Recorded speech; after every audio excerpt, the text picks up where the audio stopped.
metas políticas, democráticas, pero muy pocas organizaciones se dedican a la vocación política, incluyendo por supuesto a los partidos políticos. A veces a los partidos no les interesa mucho formar cuadros. Creo que esa fue una de las razones por las que peleaba Jorge Carpio con Ramiro Carpio, porque Ramiro se interesaba mucho por la capacitación y Jorge le decía que no, porque no había que crear cuadros para que los fueran a reemplazar a ellos, mejor seguir ellos como estaban. Por eso que a veces no hay mucho interés en el relevo político, y las organizaciones son débiles, son electorales nada más, pero no tienen una vida orgánica, interesante, de largo plazo, no son muy coyunturales. En realidad este tema de la infraestructura y desarrollo, yo es primera vez que lo abordo. No soy ingeniero, ni soy un especialista en la materia, pero como periodista, como analista político, he investigado mucho y le he dado mucho seguimiento a la relación entre la infraestructura vial y el desarrollo. Y una de mis conclusiones es que la velocidad promedio de la movilidad es la velocidad del desarrollo. Si la velocidad promedio de Guatemala es de 20 kilómetros por hora, a ese nivel, a ese grado de velocidad va el proceso de desarrollo. Si en Estados Unidos el promedio de velocidad es 120 kilómetros por hora, pues estamos hablando de otro tipo de desarrollo más acelerado. O en El Salvador, por ejemplo, la infraestructura, pues es un país pequeño, más desarrollada, pero la velocidad promedio es mayor. Incluso Costa Rica, los caminos rurales en su mayoría son asfaltados. Un camino de terracería como el que yo recorro aquí por el Francisco, en Montaña, eso no se conoce en Costa Rica. Los caminos, casi todos los rurales especialmente, son asfaltados. Entonces la velocidad es mayor, entonces el desarrollo también va a la par de la infraestructura vial. Esa es una de las cosas que yo he apreciado de la relación entre la infraestructura vial, la velocidad y su relación con el desarrollo. Al final hay dos videos que yo quería que viéramos, ¿verdad? Uno es el desarrollo de China en materia de infraestructura vial y otro es el proyecto que ya arrancó del corredor interoceánico del Istmo de Tehuantepec, México. Y entonces el estado de las carreteras de Guatemala, pues ahí no necesitamos abundar demasiado en cuanto a las condiciones en que se encuentran de ser un país competitivo.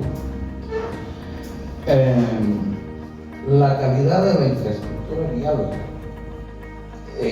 también se ha deteriorado.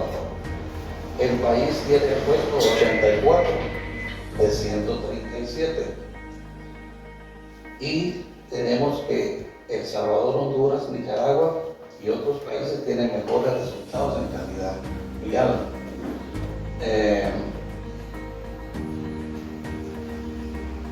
Yo creo que a ojo de buen cubero se puede considerar que en los países de Centroamérica, Guatemala es el país más atrasado, porque incluso Honduras, que a veces lo consideramos casi el mismo nivel o de más bajo nivel de desarrollo que Guatemala, Honduras en los últimos años ha mejorado bastante en su infraestructura, que incluso tienen ahora una gran autopista que conecta un puerto del Atlántico y otro en el Pacífico.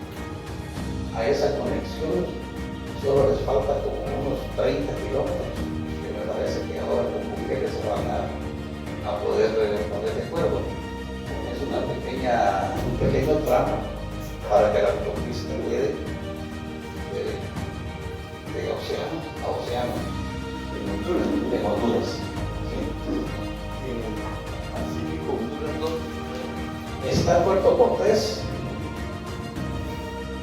y en el otro lado, que está, pero es una autopista muy bien desarrollada.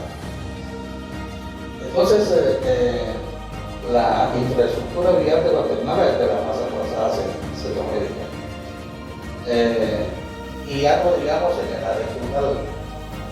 Miren, en el área rural, el estado de las carreteras es triste verlo, porque los niños que van, por ejemplo, a un municipio o a la aldea más cercana donde tienen el instituto de 3 básicos, porque por lo general tienen acceso más inmediato a los 3 grados de primaria o al 6º grado de primaria.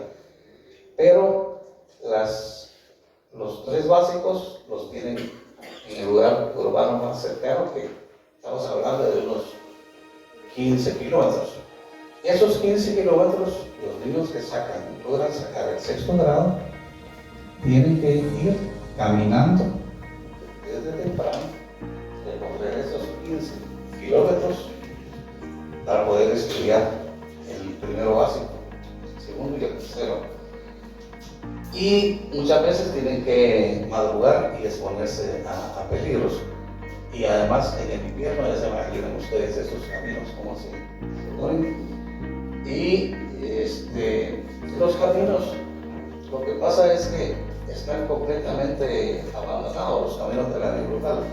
Supónganse que alguien necesite de urgencia salir a un centro de salud, la gente se muere en los caminos.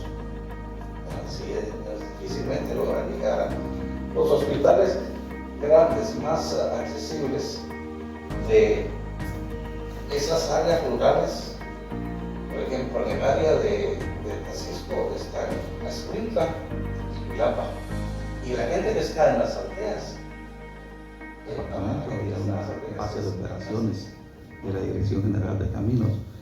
Y en esos lugares habían equipos, habían tractores, equipos de trabajo que se encargaban de darle mantenimiento o de atender desastres. Todo eso desapareció con el tiempo de Álvaro Azul, cuando se creó todo este modelo de trasladar al sector privado la obra pública. Sí, compañero. Buenos días, lo que usted dice es cierto, las zonas viales de caminos, vengo de Escuintla, la zona vial de caminos, tenía en ese distrito, tenía una fábrica donde se generó las casas, entonces veo desde el punto de organizar todo el sistema sí, así es. Ese modelo de concesiones tuvo un primer, digamos,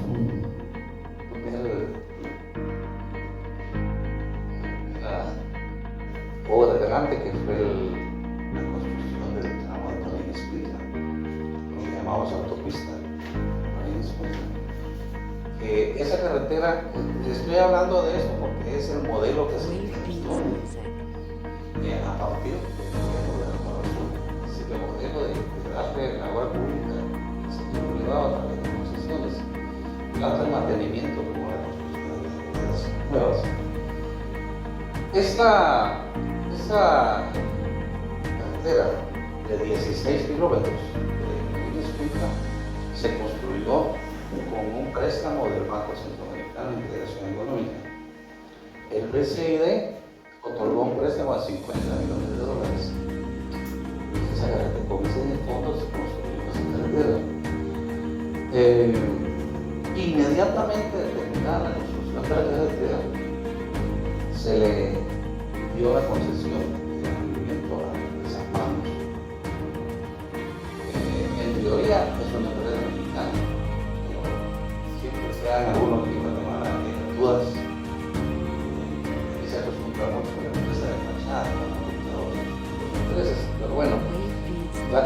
se le dio la concesión a Marcos en 1997 por 25 años. El gobierno recibió el 1% de los ingresos.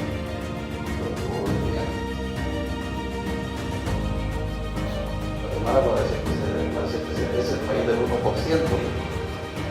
porque si no me equivoco, la exportación de azúcar del país. Entonces, sí, todo ese 1%. El contrato terminó el 30 de abril de 2023.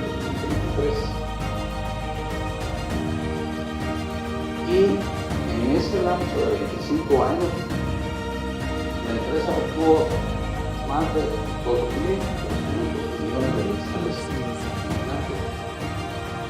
Y el gobierno recibió 21.7 millones de regalías, es decir, el 1%. Con todo y que cuando finalizó el contrato no se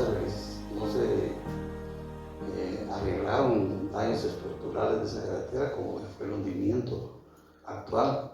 O sea que el gobierno, al final el Estado no obtuvo ninguna ganancia, no que pérdida, porque la MAR no debería haber arreglado ese problema, porque es un problema estructural de la carretera, que es un movimiento provocado por deslaves que vienen de los volcanes de arriba, y que no tenía ningún tipo de protección, y eso hizo que se socavaran, que se cerraran los túneles y que se derramara eso.